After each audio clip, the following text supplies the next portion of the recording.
अस्सलाम वालेकुम।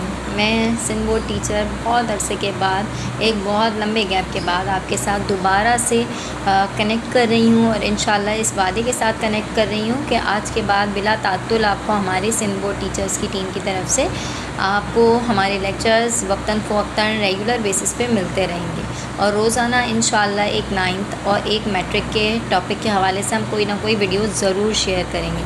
आज जो हम अपना चैप्टर स्टार्ट कर रहे हैं, चूँकि मैंने 9 के काफ़ी सारे एक्सरसाइजेस को अपलोड किया हुआ था, तो आज मैं स्टार्ट कर रही हूँ class 10th mathematics Sindh board की चैप्टर नंबर 17 यानी सेट्स एंड फंक्शन, जो हमारी क्लास 10th की बुक का सबसे पहला चैप्टर है, sets and functions, unit number 17। Unit number 17 अक्सर ना सिर्फ ग्रेड 10 बल्कि सिंध बोर्ड के अंदर ग्रेड 7 और 6 से पढ़ाया जाने वाला मोस्ट डिस्कस टॉपिक है। अक्सर बच्चे 8वीं क्लास तक पढ़ने के बाद इस टॉपिक को भी, सेट्स के टॉपिक को भी मुश्किल कंसीडर करते हैं कि ये टॉपिक हमें क्लियर समझ नहीं आए। इवन कुछ स्टूडेंट्स मेरे पास जो आते हैं पढ़ने, उनका जो कॉन्सेप्ट था वो ये था, जो बच्चे मैं 8 तक स्टूडेंट नहीं लेती, मैं 9-10 से स्टूडेंट्स पढ़ाती हूँ, तो कुछ बच्चे मेरे पास ऐसे भी आए जिन्होंने ये कंप्लेन करी, मिस कि हम ये सेट्स तो इतने टफ़ होते हैं, हम तो ये ऑप्शन पे छोड़ देंगे क्योंकि आज तक हमें ये कभी टॉपिक क्लियर नहीं हुआ। बहुत सारे टीचर्स इसका बेसिक नहीं सही से दे पाते, जिसकी वजह से बच्चों को ये टॉपिक स्टिल मैथ्स का सबसे इजी गोइंग टॉपिक है और वो मुश्किल लगने लगता है। तो कुछ टीचर्स के लिए भी हेल्पफुल होगा कि वो इस वीडियो को बहुत अच्छी से देखें, क्योंकि इस टॉपिक में मैं ये चैप्टर नहीं पढ़ा रही बल्कि वो बेसिक इन्फो दे रही हूँ, जो ना सिर्फ ग्रेड 10 बल्कि ग्रेड 8, 7 एंड 6 के स्टूडेंट्स के लिए बहुत ज़्यादा बेनिफिशियल है। आज मैं सिर्फ इसके आपको वो मेन कीज़ बताऊंगी जो कि ना सिर्फ ग्रेड 10 में इम्पोर्टेंस रखती है बल्कि आपके लिए ग्रेड 6 till 8 तक के लिए भी बहुत इम्पॉर्टेंट है। तो चलिए आज फिर हम अपनी वीडियो स्टार्ट करते हैं। अपनी वीडियो जो है हमारी सेट्स एंड फंक्शन। अच्छा, इस पर मैंने पेज इसलिए रखा हुआ है कि आपको ये मैंने तो एक डिटेलिंग इन्फो इसमें कलेक्ट करके डाल दिए ताकि आपको थोड़ा करके मैं इन्फो प्रोवाइड करूँ। सबसे पहले तो टॉपिक के नाम पे आते हैं। टॉपिक का नाम है सेट। सेट का मतलब क्या होता है? सेट का मतलब होता है बेटा ग्रुप ऑफ थिंग्स, यानी किसी भी चीज़ का मजमुआ। जैसे आप बहुत सारे नंबर्स को एक साथ मिला के लिख लो या एक साथ अल्फ़ाबेट्स को मिला के लिख लो, कॉमा लगाकर हर लफ्ज़ के बाद एक कॉमा डाल के अगर आप किसी भी चीज़ को लिखते हैं तो वो बन जाएगा आपका एक सेट। अब आ जाएँ बात इसकी कितनी टाइप्स होती हैं। There are only 3 types of sets. सबसे पहली और मोस्ट कॉमन फॉर्म होती है टैब्यूलर फॉर्म, ठीक है, ये इसकी फर्स्ट टाइप है। सेकंड होती है सेट बिल्डर फॉर्म। थर्ड होती है डिस्क्रिप्टिव फॉर्म। मामला ये है कि ये तीनों समझाने में बड़ा अलग अलग क्राइटेरिया रखती हैं, लेकिन टीचर ज़्यादातर टैब्यूलर फॉर्म को अंडरस्टूड करवा देते हैं, लेकिन वो काम नहीं करते सेट बिल्डर पर, जिसकी वजह से बच्चों को ये सवाल बहुत मुश्किल लगते हैं। डिस्क्रिप्टिव में तो सवाल बोर्ड में दिया ही नहीं जाता, लेकिन मे बी कि ग्रेड 6 या 7 और 8 में डिस्क्रिप्टिव फॉर्म फिर यूज़ हो जाए, लेकिन ग्रेड 10 में डिस्क्रिप्टिव को नहीं दिया जाता क्वेश्चन के अंदर। वो ज़्यादातर या तो सेट बिल्डर देते हैं या टैब्यूलर देते हैं, जो कि बच्चों को मुश्किल टफ़ टाइम कौन देती है? सेट बिल्डर निकाल के देती है। सेट बिल्डर को पढ़ने का एक ख़ास तरीका है। टैब्यूलर फॉर्म क्या होती है? टैब्यूलर फॉर्म होती है रेडी टू यूज़ टर्म। जैसे ए की वैल्यू दी हुई है आपको और ए की वैल्यू डायरेक्ट कोई नंबर्स दे दिए या फिर कोई बी का सेट दिया हुआ है। सेट हमेशा ब्रैकेट्स में लिखे जाते हैं, तो ब्रैकेट के अंदर या तो अल्फ़ाबेट आ जाता है या कोई नंबर आ जाता है, तो ये एक सेट की फॉर्म है। ये दो बेसिकली अलग अलग सेट्स हैं। सेट बिल्डर क्या होता है? सेट बिल्डर में इस तरह की कोड लैंग्वेज यूज़ होती है जो बच्चों को पढ़ना नहीं आती, जिसको मैं भी आपको पढ़ना सिखाऊंगी, जो कि टीचर्स के लिए भी बहुत बेनिफिशियल है। टीचर्स अगर इस तरह को डिकोड करना सिखाएंगे तो आई होप कि बच्चों के लिए भी ये बहुत ज़्यादा ईजी हो जाएगा कि इसको पढ़ना कैसे, उसको डिकोड कैसे करना है। मैं इसको कोड लैंग्वेज कहती हूँ। तीसरी फॉर्म होती है डिस्क्रिप्टिव फॉर्म, और डिस्क्रिप्टिव फॉर्म को हम यूज़ करते हैं डेफिनेशन फॉर्म में। जैसे हमने किसी चीज़ को डिफ़ाइन किया हुआ हो, जैसे यहाँ पे लिखा हुआ है set of first 4 prime numbers, यानी सबसे फर्स्ट 4 प्राइम नंबर्स का सेट। फर्स्ट 4 प्राइम नंबर कौन से होते हैं, ये एक अलग टॉपिक है कि प्राइम नंबर कौन से होते हैं। वैसे ही मैं आगे बताने वाली थी, चलें आपको पहले इसकी हाँ उन्हों दे देते हैं कि ये कितने टाइप्स के नंबर होते हैं।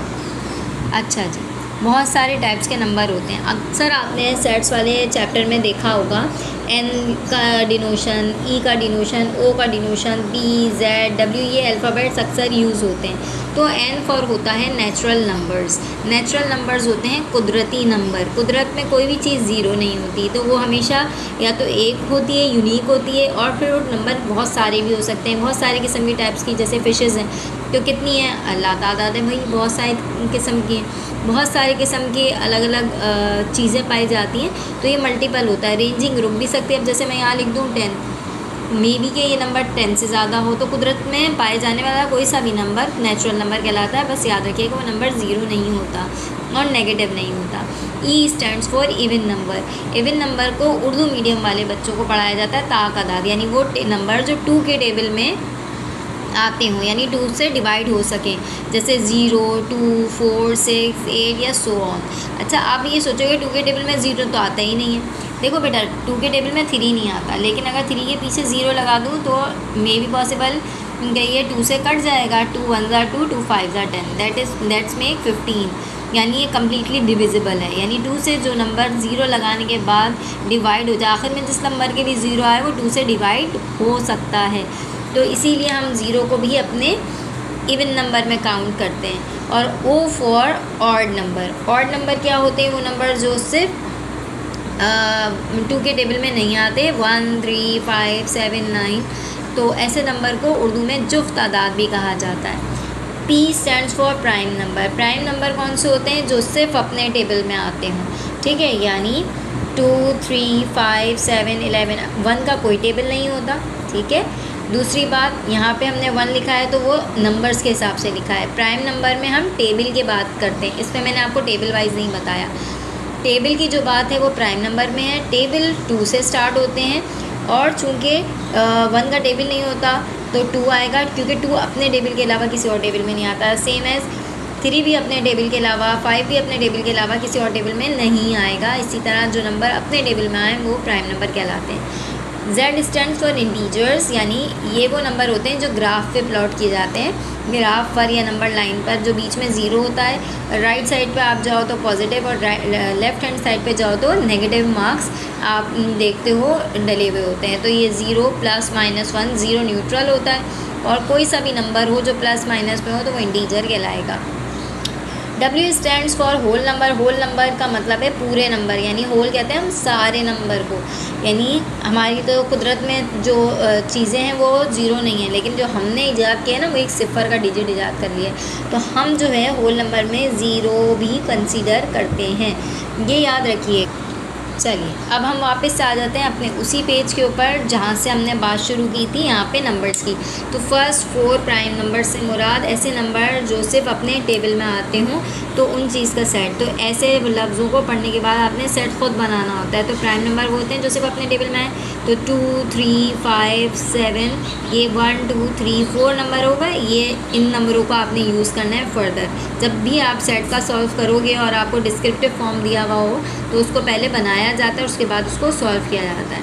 इसी तरह सेट बिल्डर में भी आपको एक कोड लैंग्वेज दी जाती है, जिसको आप खुद से पढ़ोगे, पहले उसको सॉल्व करोगे। जैसे इसको आपने पढ़ के आपने एक वैल्यू बनाई, इसी तरह आप सेट बिल्डर को भी पढ़ के एक वैल्यू बनाते हो। याद रखो, जब तक वो फॉर्म टेबुलर में ट्रांसफ़र नहीं होगी तब तक वो यूज़ नहीं की जा सकती। तो इस फॉर्म को मैं 3 हिस्से करके तोड़ती हूँ। एक है ये x/x, जिसको हम पढ़ेंगे x is a set of x।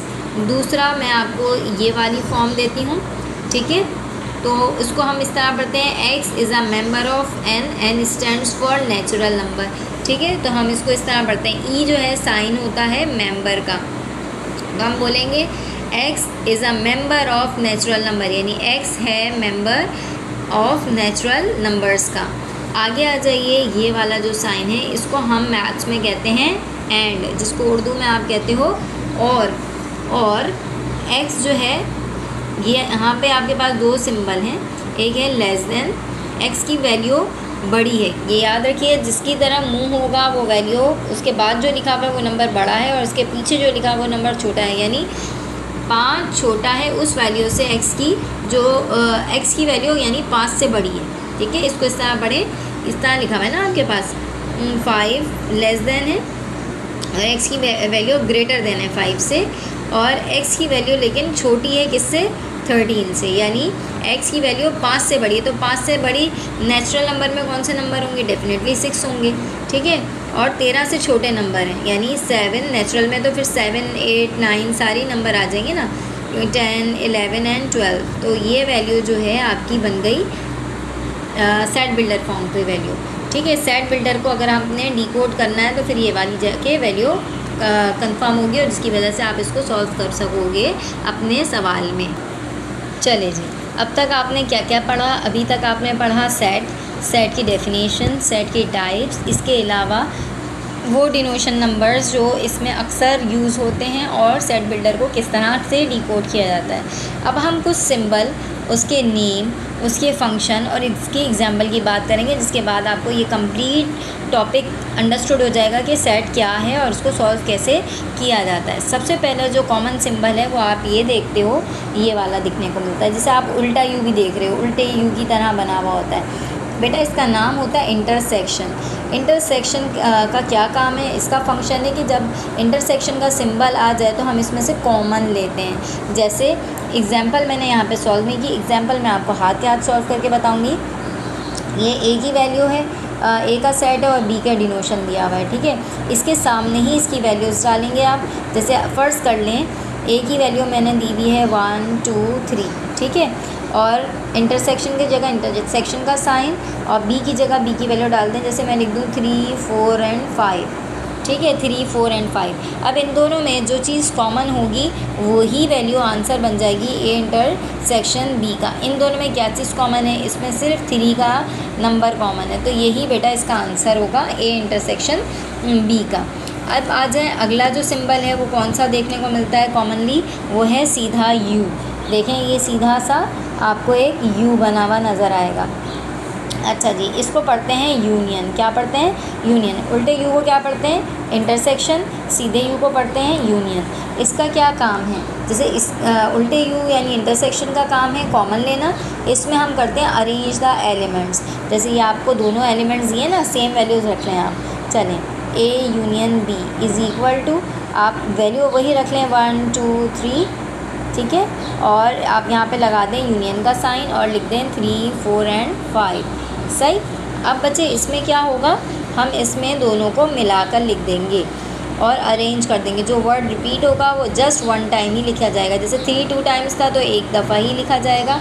1, 2, 3, 4 and 5, ये इसका आंसर बन जाएगा, ठीक है। तो आपने क्या सीखे, 2 सिंबल सीखे। पहला सिंबल इंटरसेक्शन, दूसरा यूनियन। अब तीसरा जो सिंबल है वो भी एक यू है। तो आप बोलोगे क्या इस यू में और इस यू में डिफरेंस है, नहीं।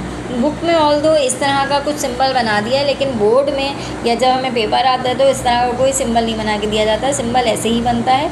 तो इसमें और इसमें कैसे डिफरेंस पता करेंगे आप कि ये यूनियन है और ये यूनिवर्सल है, क्योंकि इसको हम यूनिवर्सल कहते हैं। बेटा ये जो है सिंबल है और बीच में लगता है, जबकि यूनिवर्सल हैज़ वैल्यू, इसकी अपनी वैल्यू होती है। जैसे जब भी आपको यूनिवर्सल की वैल्यू यूनिवर्सल का सिंबल दिया हुआ होगा तो उसकी वैल्यू उसके आगे लिखी हुई होगी, जबकि यूनियन में वैल्यू नहीं दी जाती।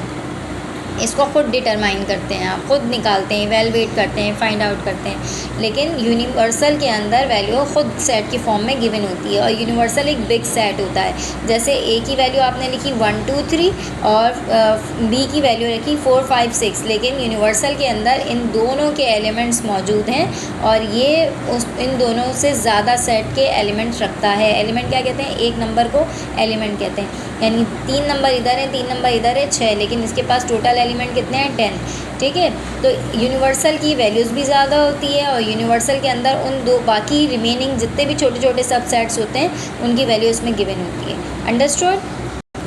अब जो सेकंड लास्ट सिंबल है इसका है वो है डेल्टा। ये आपने एक ट्रायंगुलर शेप देख रहे हो, ये इसका 4th सिंबल है। यूनियन, इंटरसेक्शन, यूनिवर्सल के बाद आप ये वाला सिंबल देख रहे हो, जिसको डेल्टा कहते हैं।